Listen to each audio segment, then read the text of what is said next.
j'aimerais vous montrer un autre document afin de nous situer, ou on tente de situer la Chambre sur la question en tant que commandant responsable des opérations à Abidjan.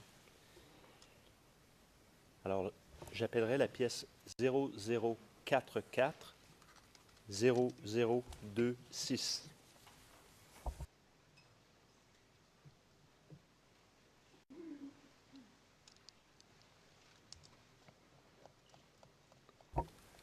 Would be tab 31, Your Honor. Onglet 31.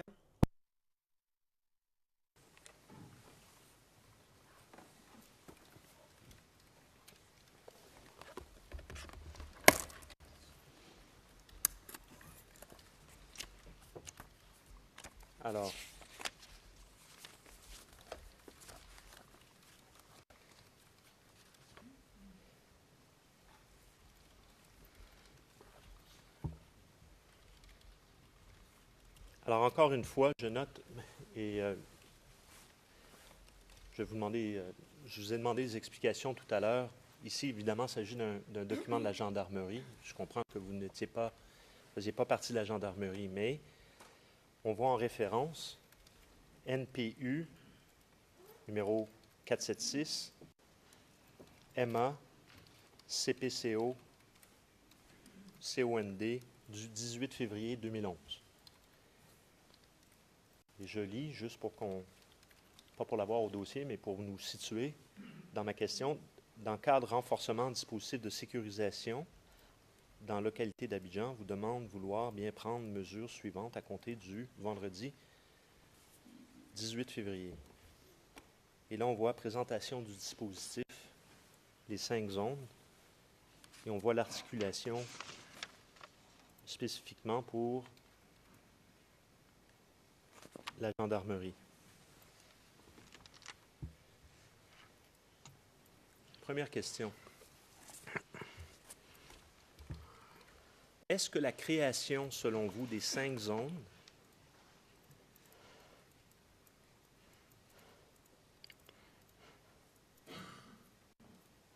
en 2011, selon le document que nous voyons ici, est-ce que c'est ça qui a mené à c'est concomitant à la nomination de M. Deto-Leto comme responsable des opérations?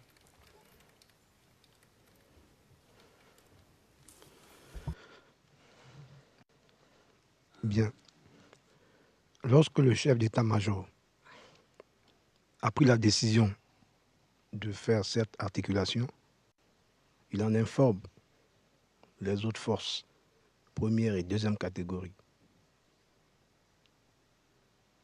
Donc ces forces-là ont été informées qu'il y a cette articulation et que le directeur de l'opération, c'est le général Deto. Maintenant, la situation qui prévalait a emmené le chef d'état-major à engager, selon les missions, les autres forces. Parce que le théâtre à Abidjan était, je dirais, un peu particulier. Il y avait des combats. Il y avait aussi de l'insécurité d'ordre public. Donc, à partir du document de base, les autres forces, comme ce document-là, la gendarmerie notamment, s'insèrent dans le dispositif.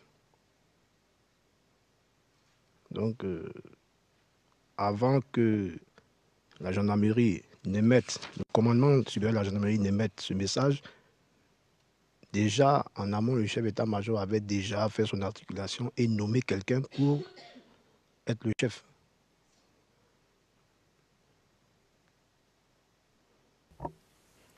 D'accord. Nous reviendrons là-dessus plus tard. J'aimerais maintenant qu'on revienne en décembre.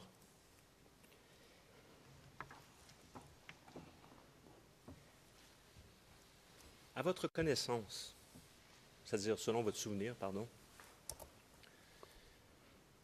en décembre, participiez-vous toujours à des activités des forces terrestres en termes de meetings, cérémonies ou quoi que ce soit de ce genre? J'étais au CPCO. D'accord. Alors, permettez-moi d'appeler un vidéo et après, je vais vous demander de regarder. Nous allons faire aussi possiblement un arrêt sur image et je reviendrai avec des questions. Alors, j'appelle la pièce vidéo 00610564. Il s'agit d'un journal télévisé de la RTI de 20 heures du 9 décembre 2010. Et nous allons visionner de la minute approximative, évidemment, 19:28 à 22:35. Il y a également un transcrit 0100-0022 de la ligne 3 à 43. Et ce transcrit, si je ne me trompe pas, c'est soit le dernier ou l'avant-dernier sur notre liste. Le transcrit, Monsieur le Président, est aussi avec les interprètes. Alors, nous demanderions le plancher, si on veut, pour pouvoir visionner la vidéo. The prosecution has the floor. Evidence. Vous avez la main. Évidence 2. La main. Appuyez sur la console, changez à Evidence 2.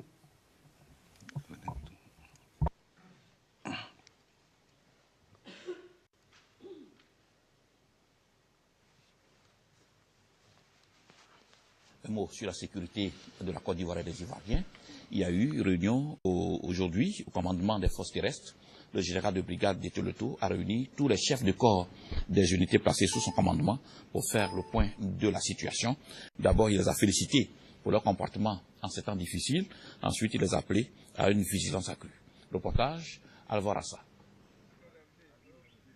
Après plus de 10 jours du second tour de l'élection présidentielle, le général de brigade Firmin Teoleto, commandant les forces terrestres, a réuni ses hommes pour leur délivrer le message de la hiérarchie des forces en ces heures délicates pour la Côte d'Ivoire. Ils étaient tous présents, les chefs de corps des unités placées sous le commandement direct du général de brigade Firmin Teoleto, pour écouter les recommandations et les conseils du commandant des forces terrestres. Qu'il me soit d'abord permis de vous féliciter. Vous féliciter pour le courage et la détermination que vous affichez depuis le début du processus électoral. Le deuxième point de mon intervention, qui découle directement du premier, c'est un appel à la vigilance, à la plus grande vigilance. Depuis quelques jours, je sais que chacun de nous reçoit de nombreuses informations. L'information qui, hélas, revient le plus souvent et que nous avons tous en commun, je le sais, c'est ce fameux recrutement qui serait en train de s'opérer dans nos rangs en vue de rallier telle ou telle cause politique. Vrai ou fausse, là n'est véritablement pas la question. Le plus important, c'est que nous soyons tous conscients du véritable danger que cela représente. Nous sommes militaires, nous sommes des agents de l'État de Côte d'Ivoire, avec pour mission de défendre l'intégrité du territoire et la vie de nos populations. La crise que vit en ce moment notre pays est politique. Et il faut laisser la politique là où elle se trouve, c'est-à-dire aux politiciens. Parce qu'il faut respecter les lois, même lorsqu'on les désapprouve. Parce que c'est sur les lois et à travers elles que reposent les fondements de la société humaine civilisée. Il est évident qu'il n'y a jamais d'issue militaire à ce type de conflit. Nous ne laissons pas acheter détourner ou distraire des véritables objectifs. Ce serait la chose la plus indigne de la tenue militaire. Les militaires présents ont pris bonne note de ces félicitations et de cette exhortation à la vigilance du comité afin de les relayer dans leurs unités respectives. Les activités ont... Nous allons revenir. Nous allons faire un arrêt sur image.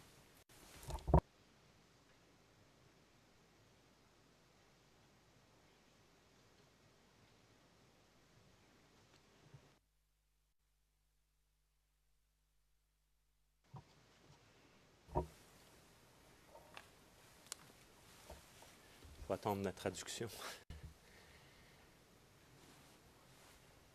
Étiez-vous présent? J'étais au CPCO, donc il était difficilement pour moi d'être présent. C'est une activité du général commandant des forces terrestres, comme c'est vu dans le reportage, avec ses chefs de corps, ses chefs de bureau et le personnel des unités qui sont sous ses ordres.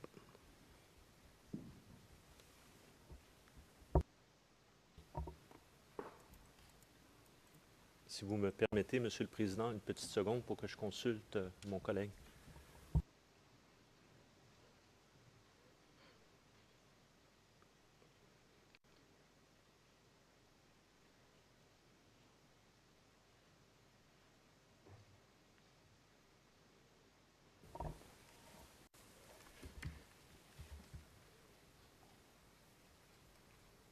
Afin de clarifier et s'assurer que notre identification visuelle est fausse, bonne ou mauvaise, je vais vous montrer un arrêt sur image de la minute 21:54.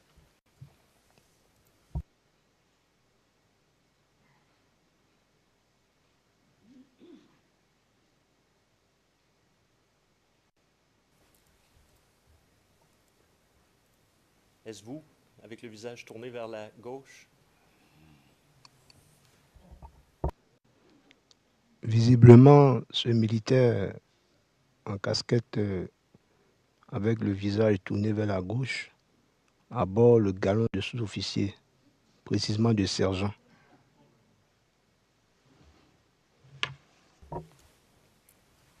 Très bien.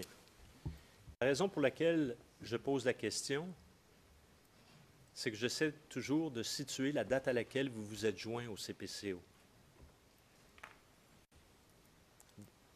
Aviez-vous déjà vu ces images avant aujourd'hui? Oui, je les ai vus lors de mon interrogatoire avec les agents de votre structure. Donc, les enquêteurs du bureau du procureur. Mais avant cela, les aviez-vous vus lorsque projetés à la RTI à l'époque?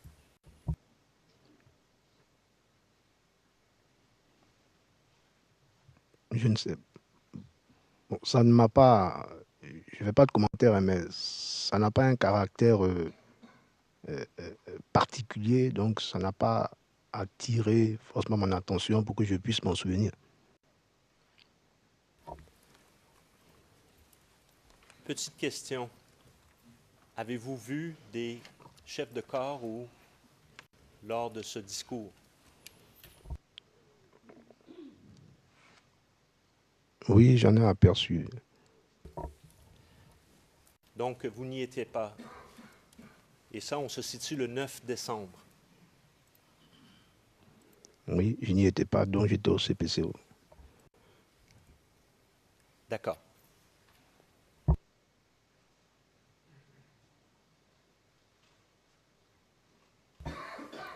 Je vais maintenant appeler un document qui est déjà sur la liste des éléments soumis à la Chambre, mais juste pour une ou deux questions. La pièce, et donc on vous remet la main, Madame le greffier, 0071-0152.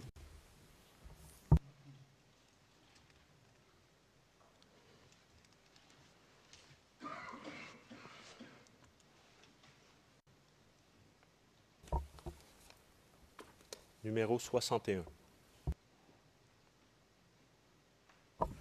And back to evidence channel 1. Ce sera sur évidence 1.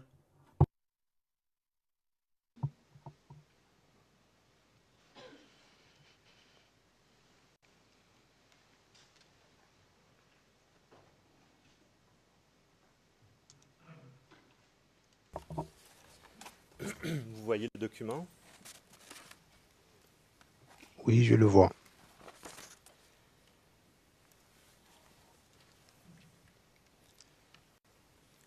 Il est intitulé « Réajustement dispositif de sécurité ».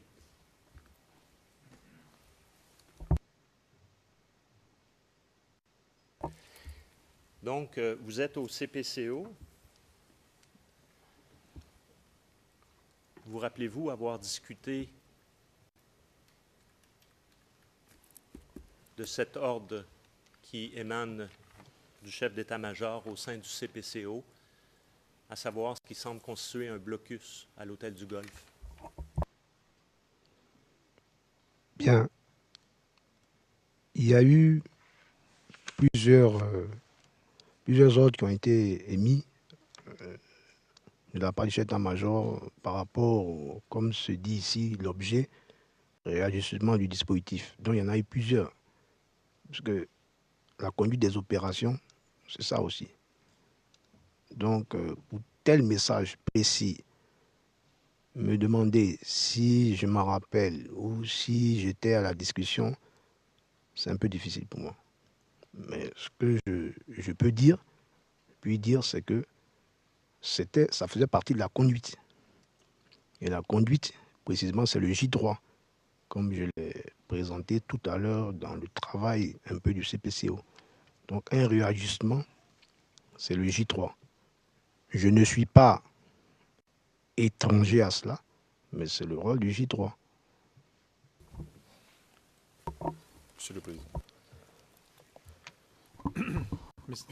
Maître Ndri. Maître Ndri? C'est le procureur qui a parlé de blocus. Le témoin n'a jamais encore employé ce mot depuis que nous sommes là. Et dans le document qui est produit ici, je ne retrouve pas ce mot. Juste faites cette observation.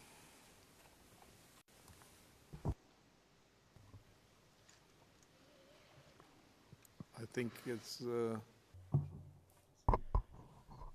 Je pense que cette observation est en effet assez fondée.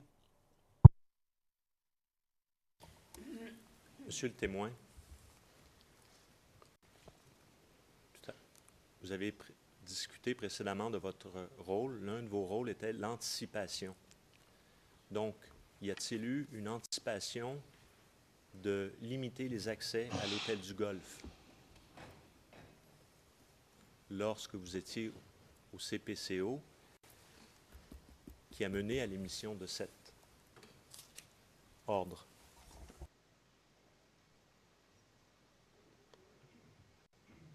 Comme je l'ai dit, hein, s'il y a eu une intention ou des actions qui ont été menées pour fermer ou limiter les accès au Golfe, j'avoue que je n'ai pas participé. Quand je dis participer, il y a forcément eu une réunion de travail, mais je n'ai pas participé à cela. Pas parce que ce n'était pas du ressort du CPCO, mais parce que en état-major, c'est, permettez-moi l'expression, c'est une grosse machine. Il y a plusieurs dossiers qui se gèrent. Et vous, en tant qu'officier traitant, ce que j'étais effectivement, plus précisément au J5, vous ne participez pas à tout. Pas dans le sens qu'on vous exclut, mais en ce sens que c'est une machine, il y a la répartition du travail, vous n'êtes pas au parfum de tout. Le seul qui est au parfum de tout, c'est le chef d'état-major.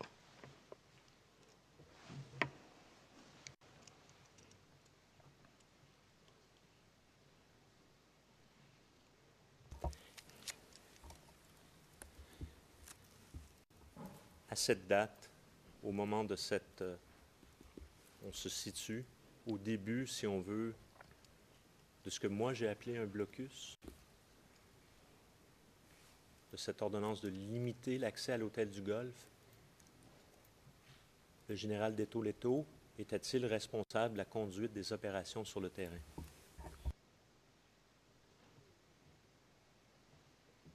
Le général Detour-Leto-Firmin a commencé à être le responsable des opérations sur le terrain dès lors que le message du chef d'état-major annonçait la nouvelle articulation sécuritaire au sein d'Abidjan.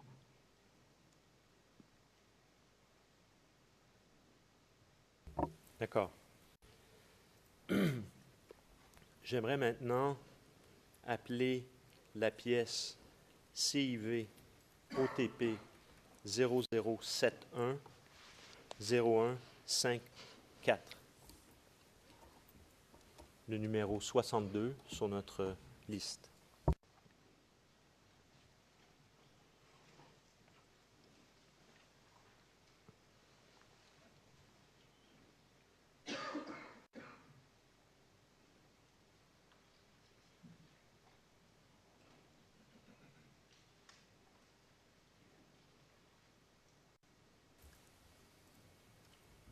Je vais parler en anglais. Your Honors, with your permission, maybe... Si vous me le permettez, il serait peut-être utile d'avoir une copie papier. C'est un document recto verso de 4 pages et je pense que le témoin bénéficierait énormément de travailler sur une copie papier. Le président est bien donné au témoin, s'il vous plaît. Merci.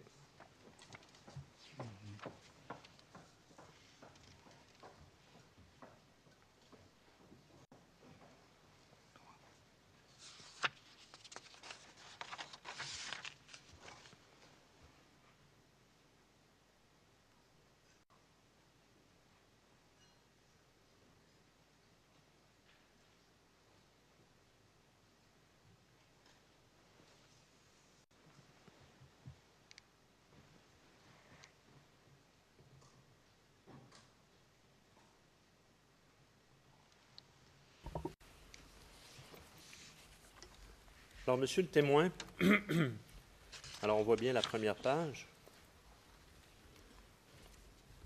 SEMA /CPCO et c'est signé par le colonel Sacco. Donc, qui aurait préparé ce document selon vous? Ce document a été préparé et réalisé par le CPCO.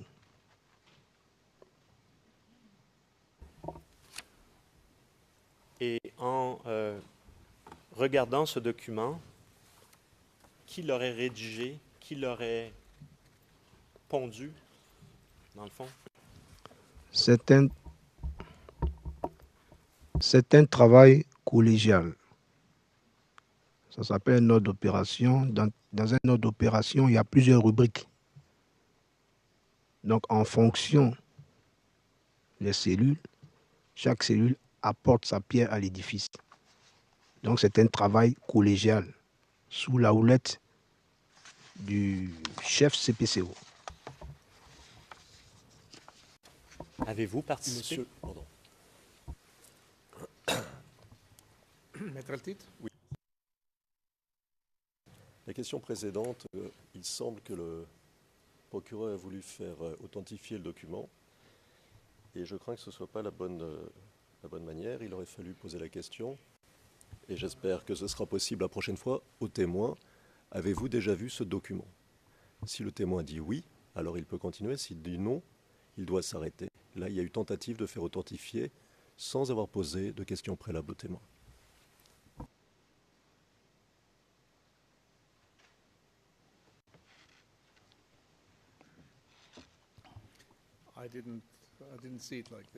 Je n'ai pas vraiment vu les choses sous cet angle. Enfin, moi, je n'ai pas compris cela comme une une tentative d'authentification. Que ce soit dit clairement, parce que là, c'était un peu dans le flou. I don't think there's... Bien. Monsieur MacDonald, je ne pense pas. Le président, Monsieur MacDonald, qu'avez-vous à dire? Monsieur MacDonald, ce qui m'intéresse, c'est la teneur du document ainsi que sa forme. Le témoin travaille au CPCO. Et lorsque j'ai été interrompu, je lui posais une question simple. J'aimerais bien la poser d'ailleurs, si vous me le permettez. Frago 69. Oui, en tant qu'officier traitant au J5, j'ai travaillé avec les autres cellules du CPCO sur ce document.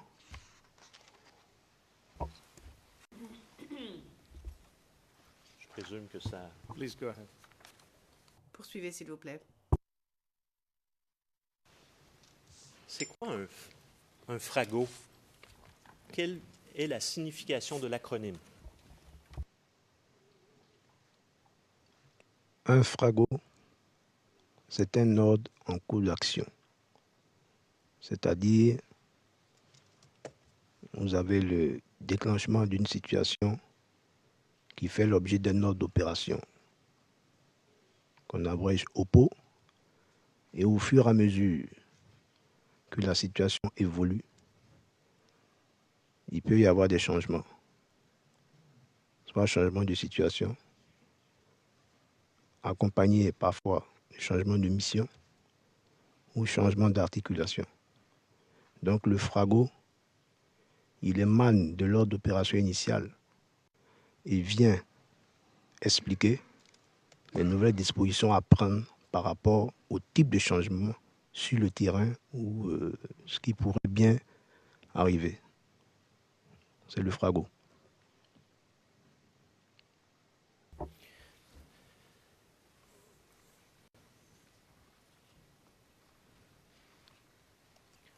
Donc, en anticipation d'un meeting de M. Blégoudet à la place de la République, il y a un ordre qui a été émis du CPCO afin de protéger cette manifestation de la jeunesse patriotique. Oui, pour protéger la manifestation ponctuelle, mais dans le cadre de la sécurisation de la ville d'Abidjan.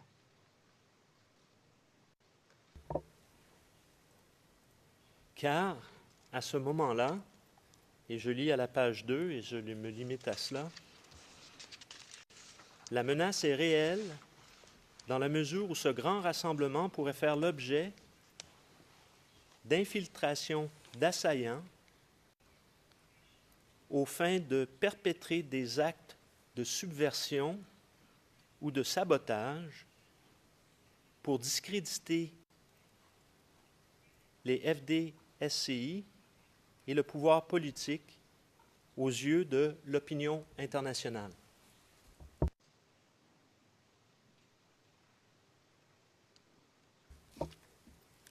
Donc, ma question, c'est-à-dire, est la suivante. À votre connaissance, combien de démonstrations de l'autre côté durant cette période, soit des membres du RHDP ou de jeunes pro-Ouattara, pour lesquels vous avez émis un tel ordre pour les protéger? À votre connaissance, il y en a eu combien?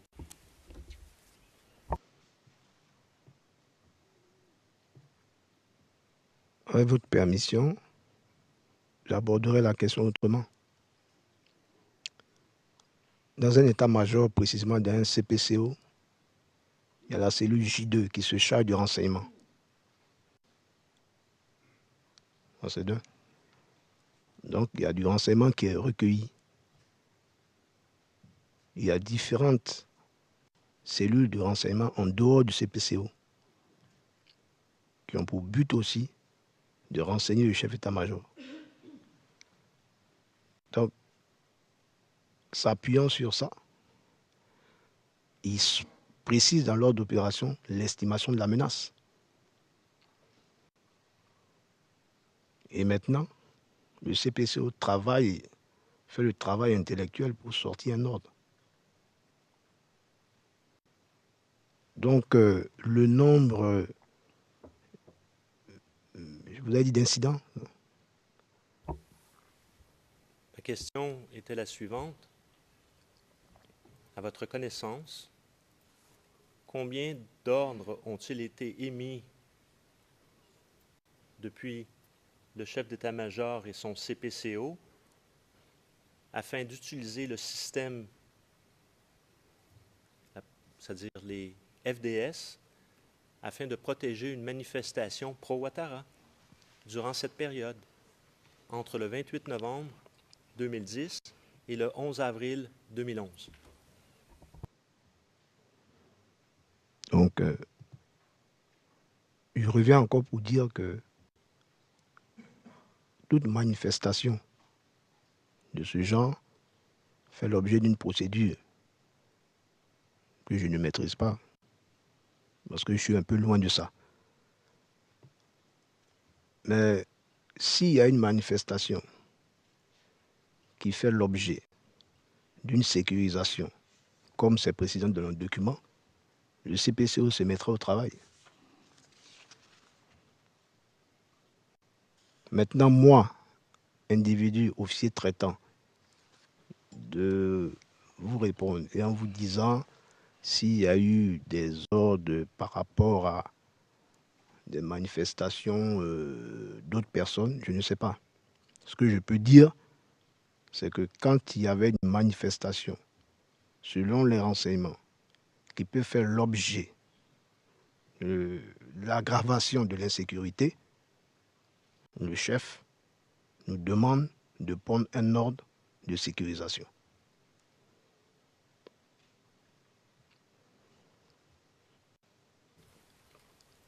Très bien. Savez-vous si cette démonstration a eu lieu, a bel et bien eu lieu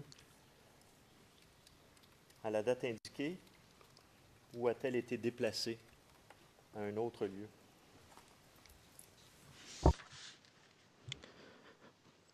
Je pense que ça a eu lieu. Parce que bon, c'est un peu lointain des manifestations. Il y en a eu plusieurs de cette communauté de jeunes. Donc je ne saurais dire si ça a été réalisé ou reporté. Très bien. Déplaçons-nous maintenant au 11 janvier 2011.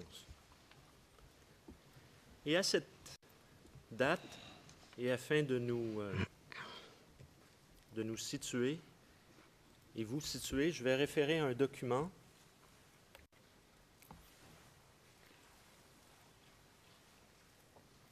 si vous me permettez une petite seconde. Si nous pouvions appeler la pièce 0045 1429 et avant de, si on pouvait appeler la page 1431, s'il vous plaît. Il s'agit du numéro 48 sur notre liste.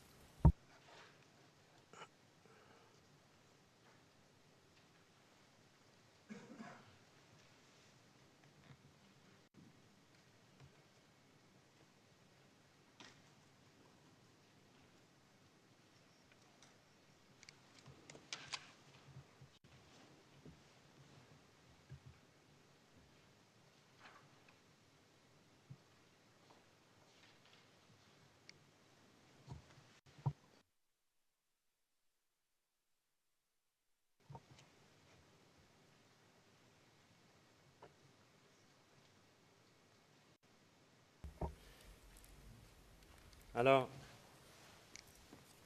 évidemment, il s'agit d'un document de la Police nationale, CRS, comme on peut voir,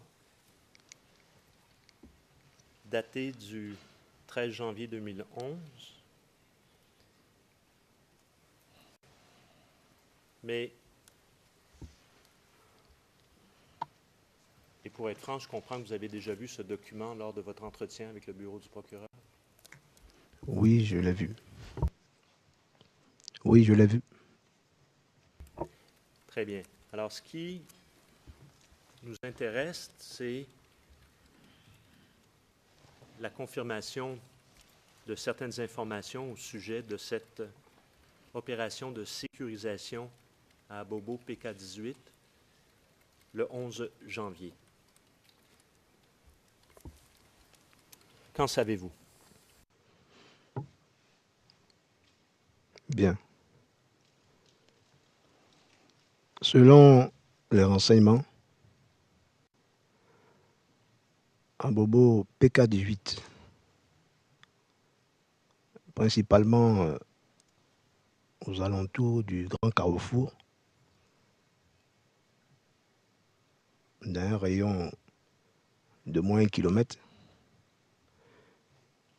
les renseignements ont fait état de positions occupées.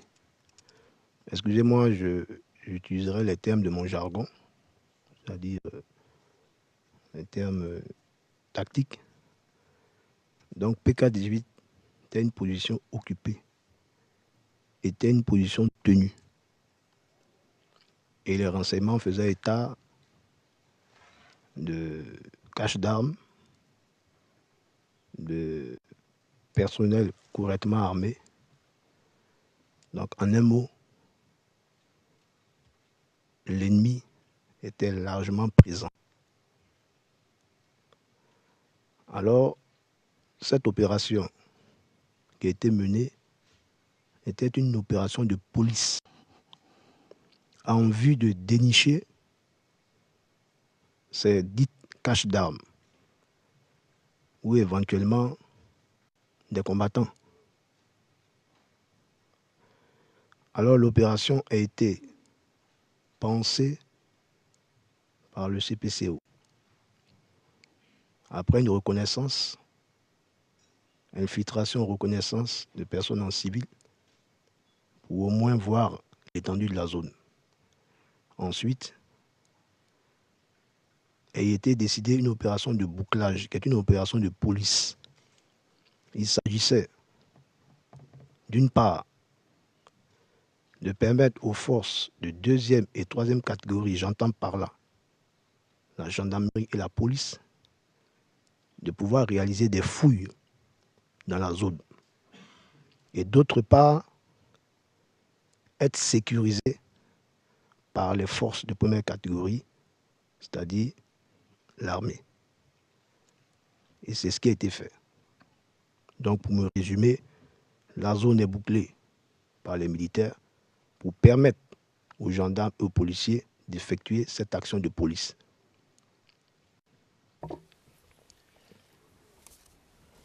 Donc, vous utilisez le terme bouclé et dans votre entretien, vous utilisez le terme opération de bouclage.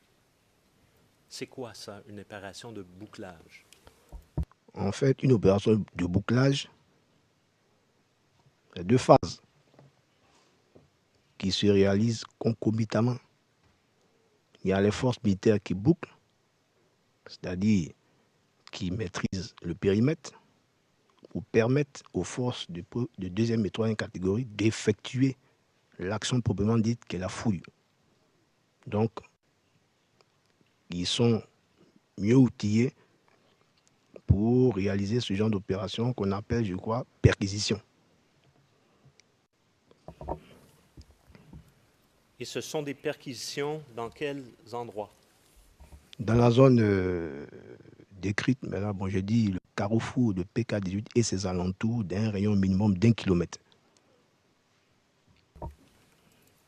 Mais à l'intérieur du périmètre, je comprends qu'à l'intérieur du périmètre qui est bouclé, vous dites, on fait des perquisitions, mais quels lieux sont perquisitionnés?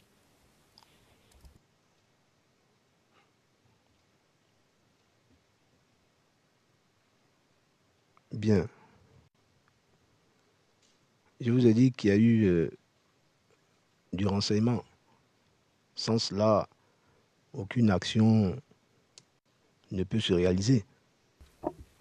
Mais là, il faudrait peut-être, malheureusement, le J2 n'est pas là. Mais sinon, les gendarmes et les policiers, je ne sais pas si on appelle ça comme ça, ils ont le flair. Ils sont dans une zone, on leur a dit qu'il y a des armes, qu'il y a une telle situation.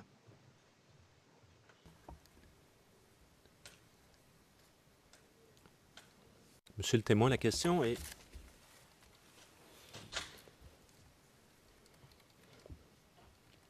concrètement,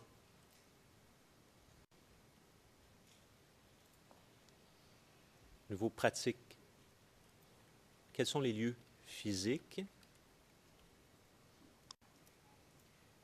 qui devaient être perquisitionnés? Je ne les ai pas.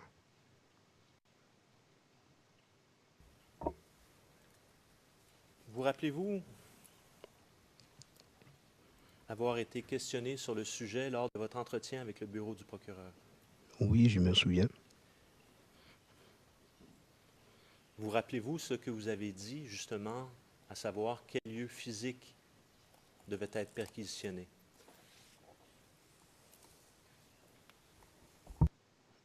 Je pense que j'ai parlé de la zone. Le jugez-vous utile que je vous rafraîchisse la mémoire? J'aimerais. Très bien. Alors, pour ce faire, je réfère à la pièce, le transcrit plus précis d'entretien 0083 1022 des lignes 41 à 48.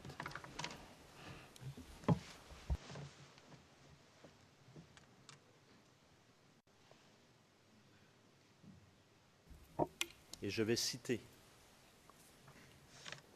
Je ne sais pas, on va peut-être même afficher pour que vous puissiez voir vous-même. Je vais en profiter pour prendre le transcrit.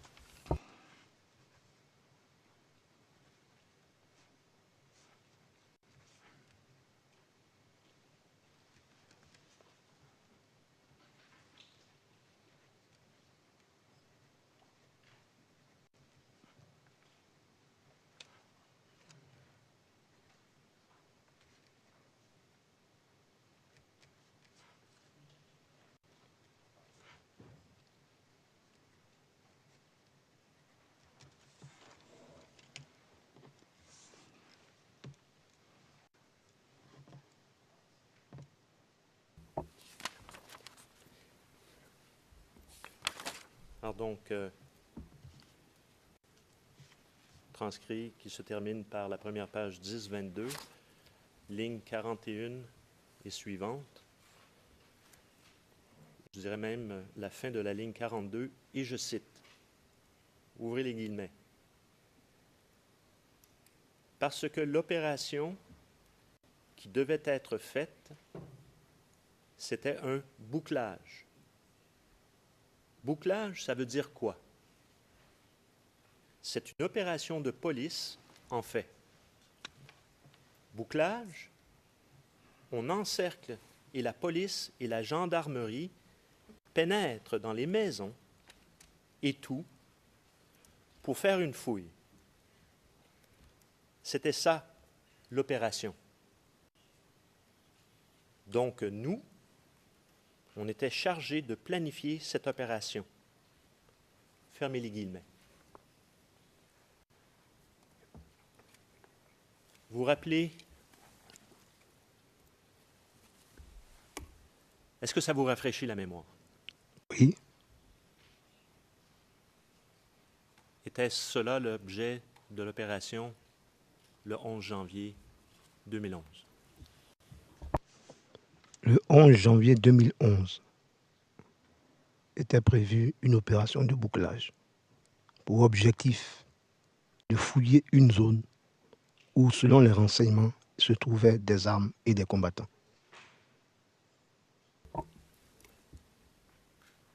Qui étaient ces combattants dans cette zone?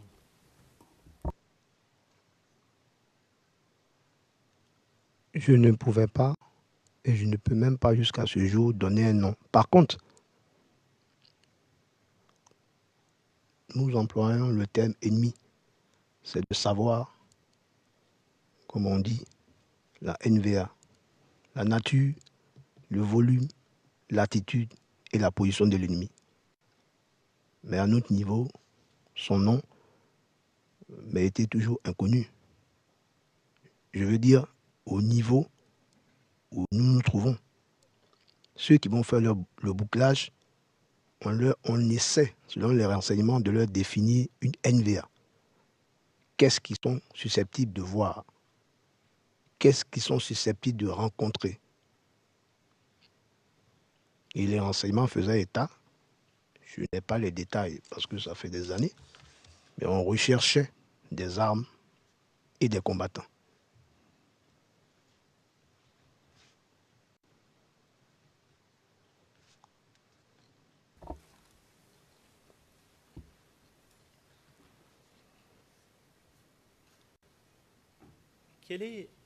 Je veux revenir sur une distinction, et je crois que vous avez dit tout à l'heure, point à tenir, ou tenir, vous avez utilisé ce mot. Expliquez-nous, c'est quoi ça? Oui, j'ai employé ce mot pour dire que l'ennemi, comme on le dit au combat, celui qui est en face de vous, qui vous tire là-dessus et vous réagissez de la même façon, s'appelle ennemi. Donc permettez que j'utilise ce langage. L'ennemi était installé. En d'autres termes, en mission tactique, on dit tenir. Donc ça veut dire qu'il était installé. Installé veut dire qu'il vivait là, avec sa logistique, avec ses moyens de guerre. C'est les renseignements qui faisaient état de cela.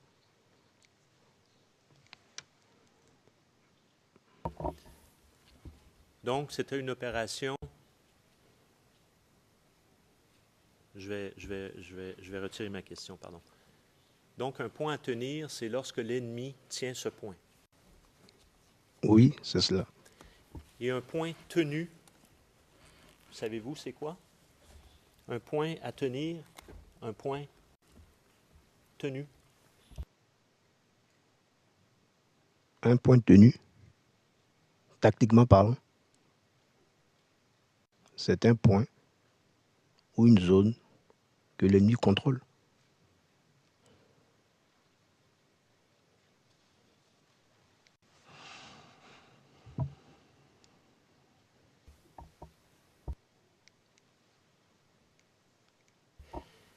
OK.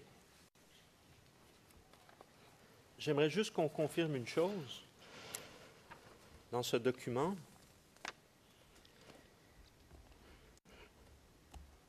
Donc, vous dites que le CPCO a planifié l'opération? Oui. Qu'il s'agit d'une opération qui n'est pas militaire? C'était une opération de police.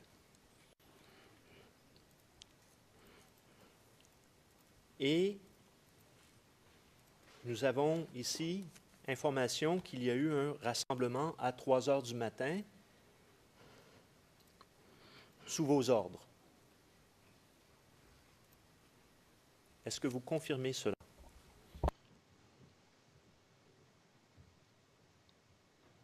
L'opération de bouclage a été planifiée par le CPCO avec des reconnaissances, avec des réunions où étaient présentes les différentes autorités des différents détachements concernés pour qu'ils soient briefés, notamment sur les effectifs à mettre à disposition pour l'opération. Une opération de bouclage de ce genre, selon nos principes, cela se fait au petit matin pour permettre à l'action proprement dite de police de contrôler tous ceux qui sont susceptibles d'être contrôlés. Donc le rassemblement va se faire, bien évidemment, très tôt. Maintenant, le rassemblement sous mon commandement, ce n'est pas en ces termes. C'est le CPCO qui rassemble toutes les forces concernées et à partir de là, les forces se déploient. À votre connaissance,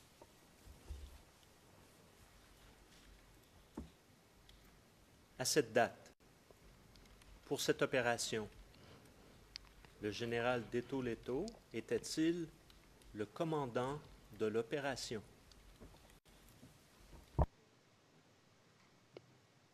L'opération précise a eu un chef qui était un colonel de gendarmerie.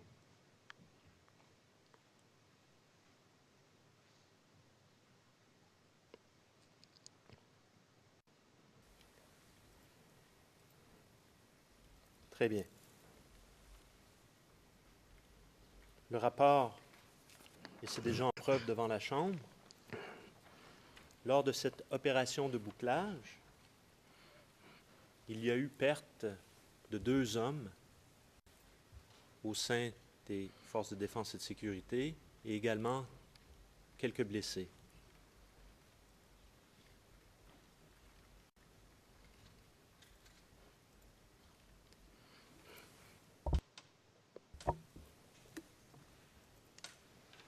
Monsieur le témoin,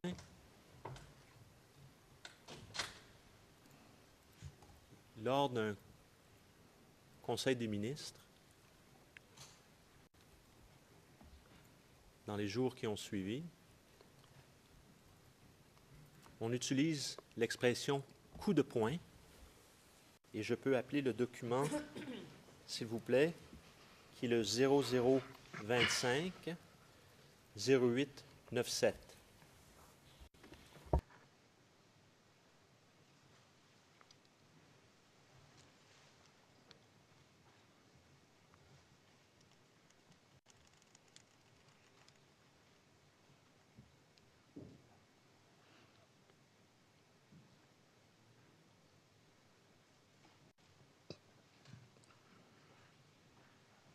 Il s'agit du numéro 21, pardon, sur la liste.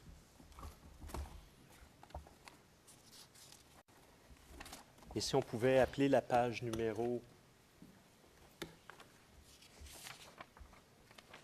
Non, la première page. La page, donc, 0897.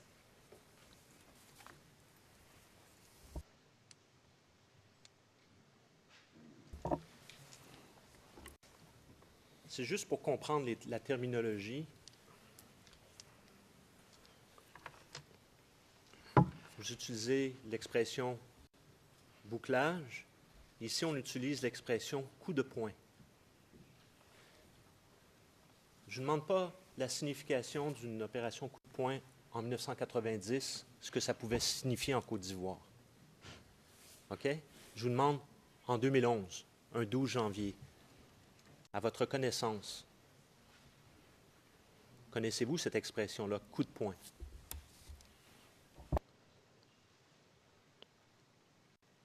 Je dirais,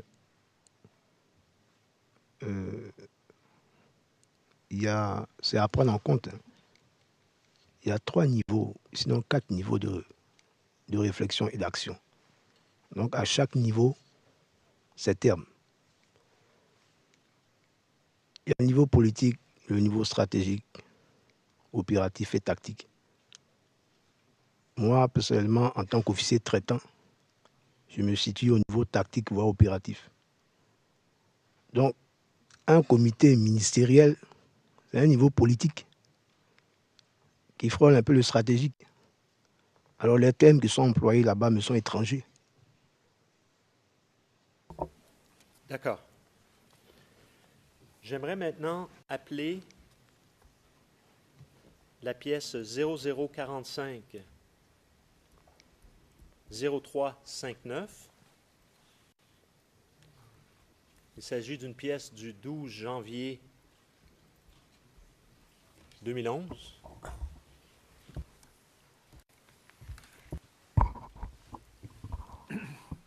Nefertiti. Oui, merci Monsieur le Président. C'est une question de terminologie concernant l'échange qui vient d'avoir lieu. Il a été question de Conseil des ministres, alors qu'il s'agit d'un Conseil de gouvernement, et les deux choses sont tout à fait différentes. Et donc pour les besoins de l'enregistrement, je veux le faire remarquer, et il sera utile probablement la prochaine fois de bien distinguer entre ces deux événements différents, Conseil de gouvernement d'une part, Conseil des ministres d'autre part.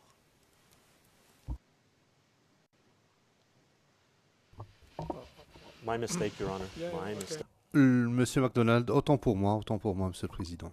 Le Président, Maître Hendry. Le Président, profite en même temps pour une correction. À la page 50, ligne 27, coup de poing, la transcription anglaise, page 52, ligne 12, est traduit comme un coup d'État.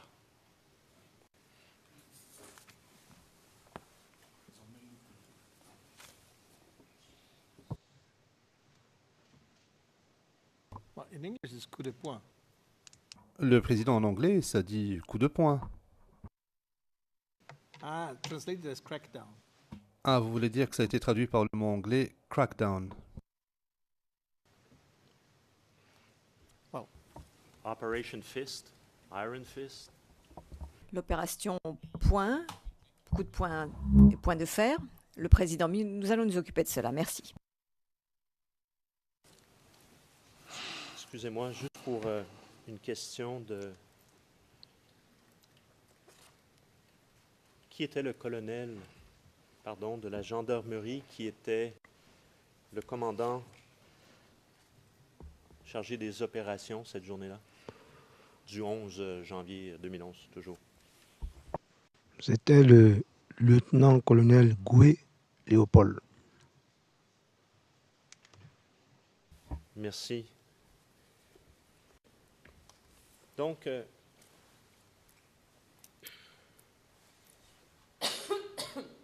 nous savons, Monsieur le témoin, que, donc, comme je vous l'ai mentionné, il y a eu perte en vie humaine au sein des FDS, ainsi que des blessés lors de cette opération.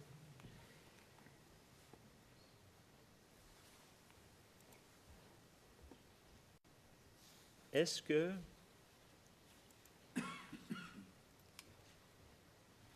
et donc je réfère au document 0045-0359. Ici, il est indiqué que le 12 janvier, il y a un débriefing par le colonel Sacco, qui est le chef, ici c'est indiqué chef des opérations au CPCO. Et que le colonel Sacco réfère à Abobo comme étant désormais déclaré zone de guerre.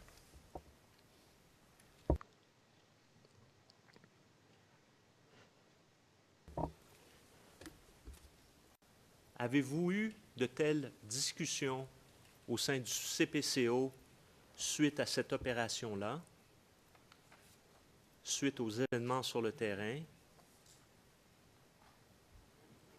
qu'Abobo était déclaré zone de guerre?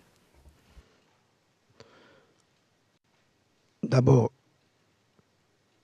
un territoire ou une partie d'un territoire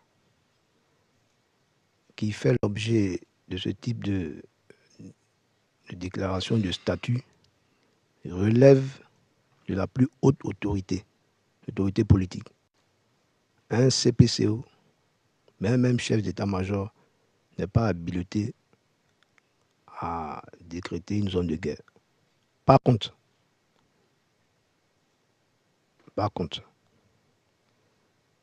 je reconnais que les termes peuvent être galvaudés ou utilisés ça et là. Mais l'esprit, je vous ramène encore au niveau tactique opératif. Abobo était une zone de combat. Alors la zone de combat peut être définie,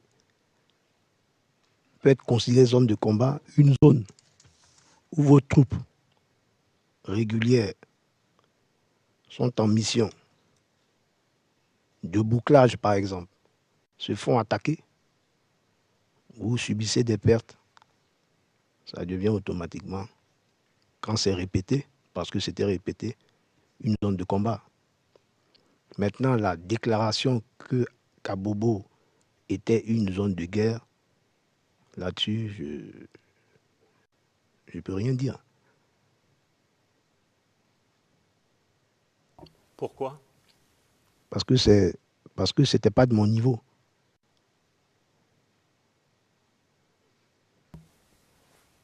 Quelle autorité peut déclarer à Bobo une zone de guerre?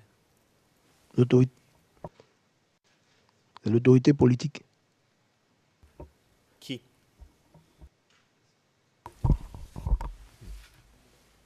Objection, monsieur. On peut faire sortir le témoin, s'il vous plaît, Monsieur le Président? Le président, attendez. Witness to go out of the courtroom. Monsieur McDonald, nous aimerions que le témoin puisse sortir du prétoire. Le président, quelle est l'objection?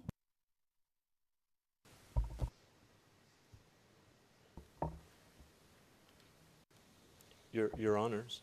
Monsieur McDonald, messieurs les juges, je ne suis pas d'accord avec cela. C'est un militaire au CPCO. Il s'y connaît également bien dans le droit international, humain international. Il dit même avoir été instructeur et de ce fait, le président interrompant. La question, monsieur le témoin.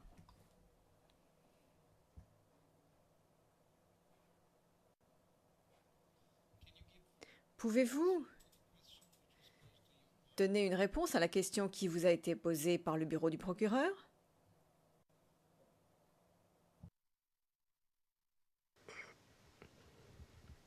Monsieur le Président, ce que je puis dire, la déclaration d'une zone de guerre émane de l'autorité politique. Mais je reconnais que le terme a pu être galvaudé ça et là. Mais maintenant que nous prenons du recul, nous pouvons nous expliquer à Bobo, pour nous, au niveau tactique opératif, était considéré comme une zone de combat. Parce que les ingrédients étaient réunis pour considérer cette zone comme zone de combat.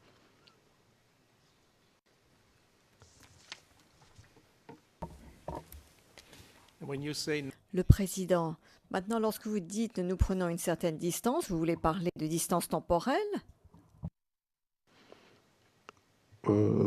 Oui, puisque... Okay. Bien, dit le président. Monsieur le procureur? Monsieur le témoin, je sais que ce n'est pas nécessairement facile de se retrouver ici comme témoin. Vous avez un chef d'état-major, il y a également un commandant suprême des armées. Est-ce de cette autorité politique dont vous faites référence?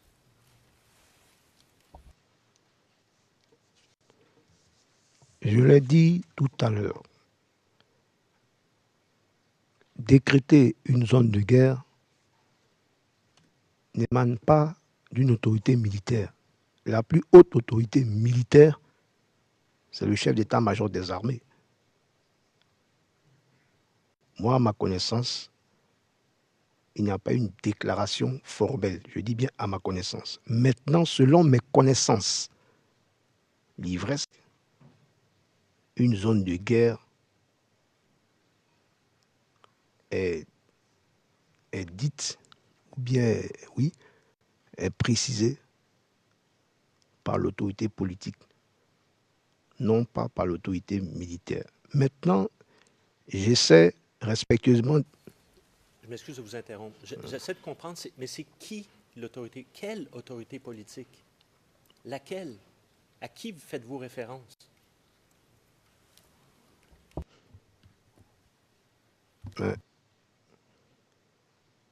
Je suis là en tant qu'officier d'état-major. Pour moi, l'autorité politique, c'est un niveau. et qui est au-dessus du niveau militaire, qui renferme les niveaux stratégiques, opératifs et tactiques. Maintenant, pour moi, en tant qu'officier, le niveau politique, au risque de me le répéter, c'est un niveau. Maintenant, quelle autorité au niveau politique qui décide cela? Ou quel est le mécanisme qui emmène à décider cela? Ça m'est un peu étranger.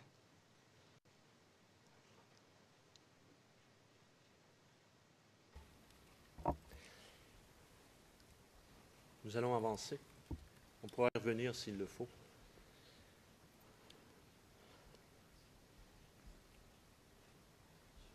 J'aimerais maintenant appeler la pièce 0071 0407, qui est une suite au Frago 69 que nous avons vu précédemment. Et il s'agit du numéro 64 sur notre liste.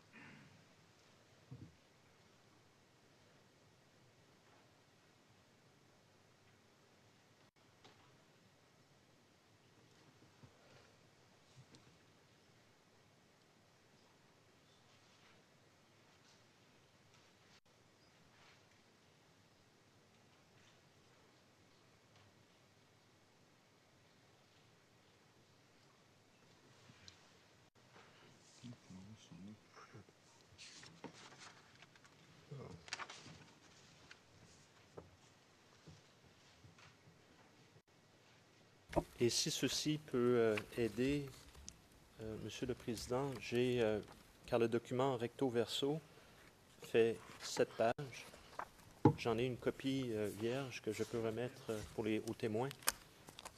Yes, please. Le Président, oui, s'il vous plaît.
Yes, please go.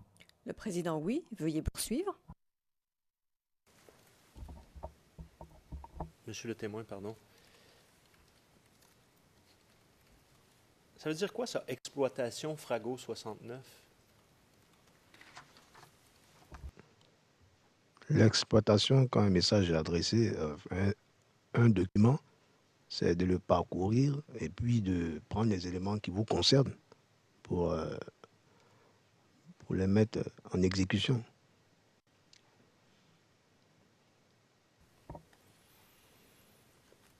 Est-ce que vous avez déjà vu ce document?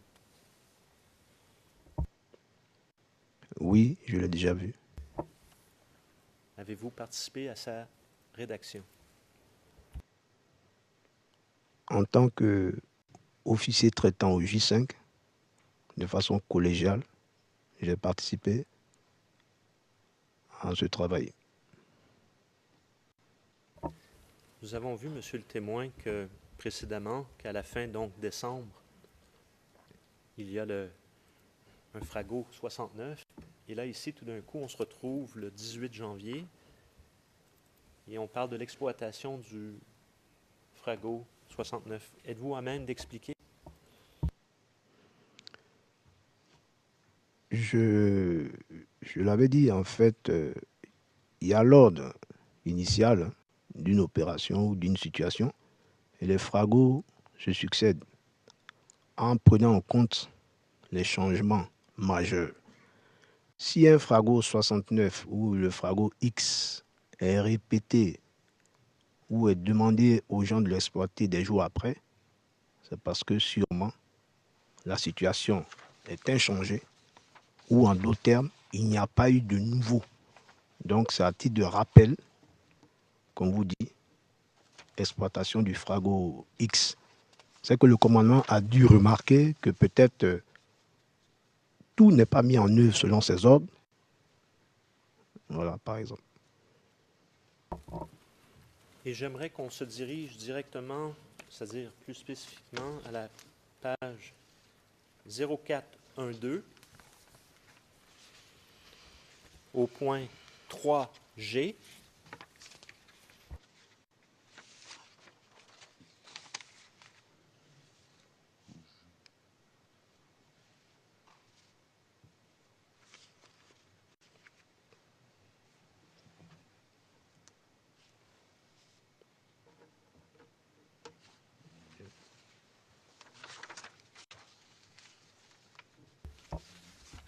Vous avez la page, Monsieur le témoin, et elle est également affichée à l'écran pour votre bénéfice. Alors,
La greffière d'audience, nous sommes à nouveau en audience publique. Monsieur le Président, merci. Monsieur MacDonald.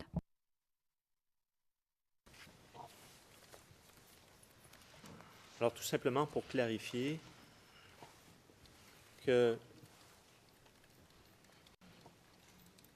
si on retourne toujours à la page 0412, que selon le document, donc, il y a eu un rassemblement le 12 janvier 2011 à 14 heures sur la place d'armes de l'état-major.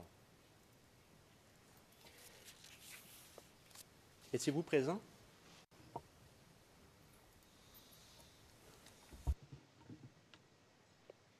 Je ne me souviens pas, tout simplement parce que la position du CPCO, quand le CPCO a sorti un ordre, maintenant comme le CPO à l'état-major, qui est un peu géographiquement au centre, au plateau, il était tout à fait indiqué que pour chaque déplacement de troupes, surtout que les détachements étaient composites, c'est-à-dire vous avez plusieurs entités, donc les rassemblements se faisaient à l'état-major. Ça, c'était des actions bénignes, c'est-à-dire c'était dans le processus. Donc, en tant qu'officier du CPCO, que je sois à ce rassemblement ou pas, je ne m'en souviens pas parce que ce n'était pas une action spécifique CPCO. Il s'agissait des troupes qui ont été nommées en volume et en matériel dans l'ordre d'opération rejoignent l'état-major pour aller exécuter leur mission. Donc, quand ils arrivent à l'état-major pour le rassemblement, c'est pour prendre soit les dernières consignes, pour faire le regroupement et partir. Donc, il y a eu ça plusieurs fois. Donc, je ne peux pas dire si j'étais à tel ou tel rassemblement.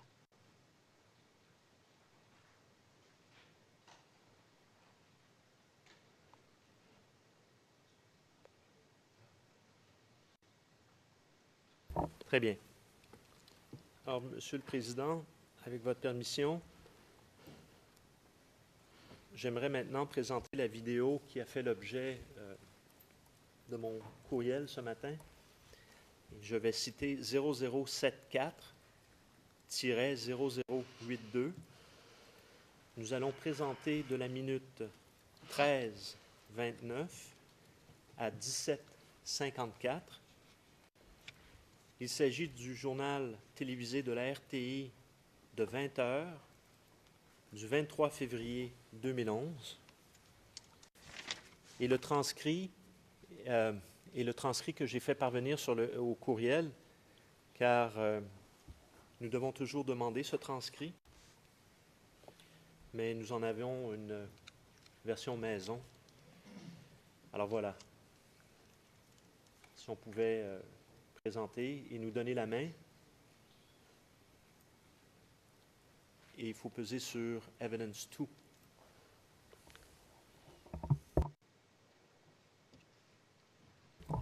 The prosecution has the floor. La greffière dénonce l'accusation à la main. On parle encore de la crise qui continue d'enregistrer des morts et des blessés. Dans la commune d'Abobo, hier mardi, on a encore compté des victimes dans les rangs des forces de défense et de sécurité. Et nous écoutons à ce sujet le porte-parole des forces de défense et de sécurité qui nous explique ce qui s'est passé. Dans l'après-midi du mardi 22 février 2011, aux environs de 17h30, un détachement du SECOS en poste d'observation au carrefour Ndotré a été approché par un requérant à moto.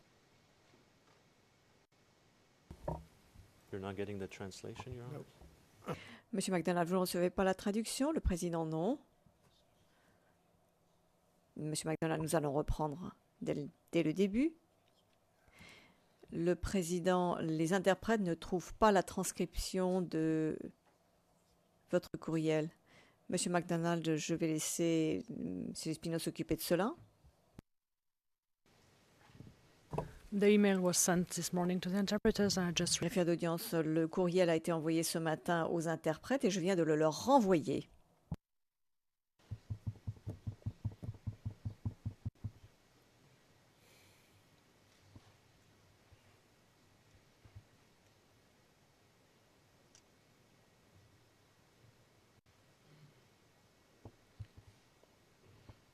Can we go? Le président, est-ce qu'on peut y aller? Bien. Donc nous pouvons reprendre. De sauver réellement ce peuple qui ne connaît pas la... Des forces de défense et de sécurité.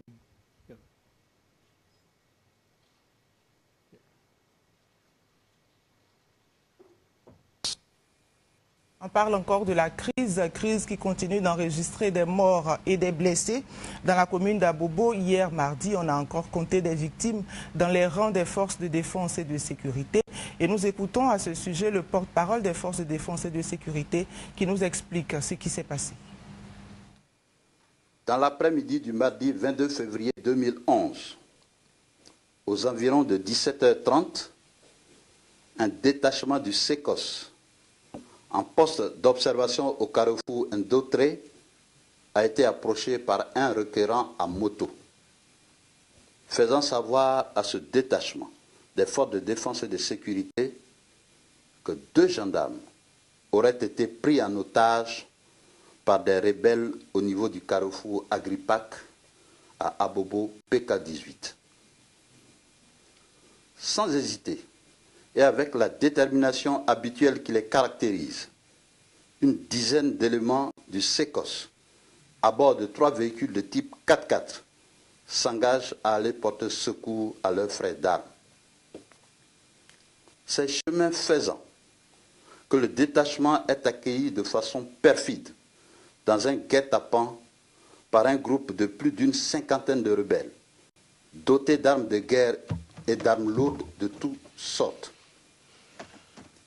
Pris sous un déluge de feu, les éléments ripostent courageusement et un combat s'engage pendant une trentaine de minutes environ. Les éléments des forces de défense et de sécurité arrivent à se soustraire des feux ennemis, excepté un véhicule qui, dans sa manœuvre, fait une chute dans un ravin. Le bilan à la suite de ces affrontements s'établit comme suit. Côté forces de défense et de sécurité de Côte d'Ivoire, 1 mort, 2 éléments faisant partie de l'équipage du véhicule tombé dans le ravin sont portés disparus. 7 blessés par balle évacués dans les centres de santé. Également, la perte d'un véhicule du SECOS, le numéro 06, tombé aux mains des rebelles après sa chute dans le ravin. Côté rebelle, 7 ont été tués. À la lumière de ces événements, les forces de défense et de sécurité de Côte d'Ivoire invitent toutes les populations ivoiriennes, principalement celles des communes du district d'Abidjan, à intensifier leur collaboration avec les patrouilles militaires de sécurisation aux fins de leur permettre de mener des actions encore plus efficaces dans cette lutte engagée contre cette espèce de guérilla urbaine qui ne trouve son salut jusqu'ici que dans la perfidie. Par ailleurs, pour des raisons de sécurité et de sûreté, le général de corps d'armée, Philippe Mangou, chef d'état-major des armées, informe tous les usagers des voies d'eau que le trafic lagunaire Mputo Akromiabla, Mputo Marcory sans fil et Blocos Anoumambo est suspendu jusqu'à nouvel ordre. Par conséquent, aucune embarcation n'est autorisée à effectuer des mouvements sur ces lignes pendant la période de suspension. Des patrouilles sont effectuées par la police maritime de la Direction générale des affaires maritimes et portuaires en vue du respect scrupuleux de cette mesure qui prend effet à compter de ce jour, mercredi 23 février 2011. Dieu bénisse la Côte d'Ivoire. Faite à Abidjan le mercredi 23 février 2011. C'était la déclaration des forces de défense et de sécurité suite aux événements.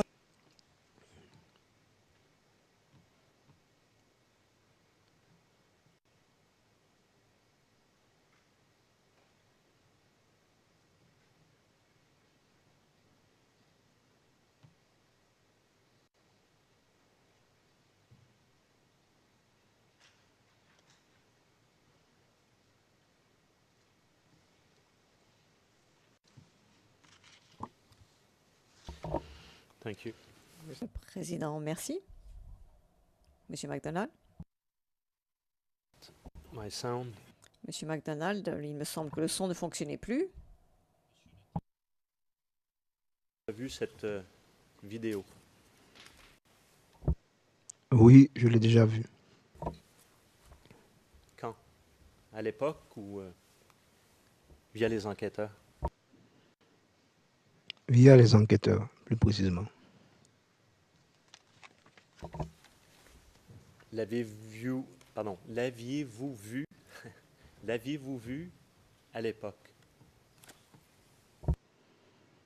Bon, j'avais dit aux enquêteurs que je ne l'avais pas vu. Êtes-vous au courant de cette opération qui a eu lieu donc le 22 février, où il y a eu des incidents qui sont décrits par le porte-parole des FDS? Oui, c'est des informations qui sont remontées au CPCO. Le bilan a été remonté et ça constituait la deuxième opération dans cette zone que nous avions décrite tout à l'heure. Alors justement, la première opération était l'opération de bouclage, celle du 11 janvier, et celle-ci, pour vous, est la deuxième opération. C'est cela? Oui. Dans cette zone. Après la pause, avec la permission de la Chambre, si on fait la pause maintenant, nous reviendrons sur la troisième opération qu'il y a eu lieu dans cette zone. Le président, monsieur Altit. Demander au procureur jusqu'à quand il compte interroger le témoin de manière à pouvoir nous préparer.